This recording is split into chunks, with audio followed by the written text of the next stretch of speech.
Rome நகரம் பத்து எரிஞ்சப்ப நீரோ மன்னன் பிடில் வாசித்ததா கேள்விப்பட்டிருப்பீங்க. அதை நேர்ல பார்த்திருக்கீங்களா? நம்ம சென்னையிலேயே அந்த அலங்கோல வரலாறு நடந்திருக்கு.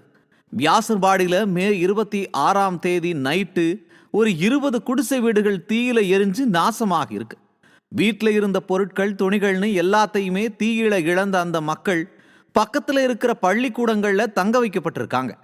இந்த சோகம் ஒரு பக்கம் இருக்க, வெள்ளை குடை பிடிச்சு டெல்லிக்கு போயிட்டு வந்த ஸ்டாலின் பூரிச்சு போற மாதிரி ஒரு சர்ப்ரைஸ் கொடுத்திருக்காரு சேகர்பாபு.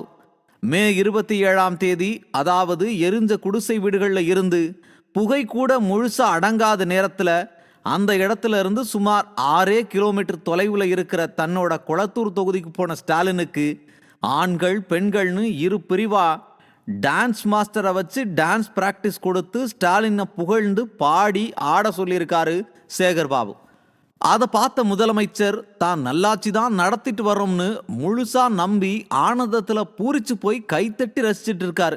இந்த கைத்தட்டலை பார்க்கும்போது எதிர்கட்சி தலைவர் சாவி கொடுத்தா கைத்தட்டுற பொம்மை கதை சொன்னது உண்மைதானோன்னு தோணுது. அந்த கண்கொள்ளா காட்சியை சமூக வலைதளத்துல பார்த்த மக்களும் அப்படித்தான் விமர்சிக்கிறாங்க.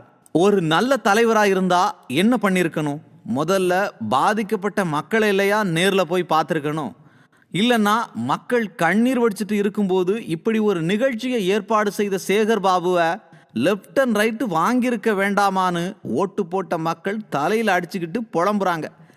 மக்கள் மேல துளியும் அக்கறை இல்லாத, நாட்டில் என்ன நடக்குதுன்னே தெரியாத ஒரு முதலமைச்சர் நாட்டை ஆண்டா மக்களோட நிலை என்னவா இருக்கும்ன்றத கண்கூட பார்த்த பிறகும் அடுத்த முறையும் இதே அலங்கோல ஆட்சி அமைஞ்சா நாட்டில் என்னெல்லாம் நடக்கும்ன்றத மக்கள் தான் சிந்திக்கணும்.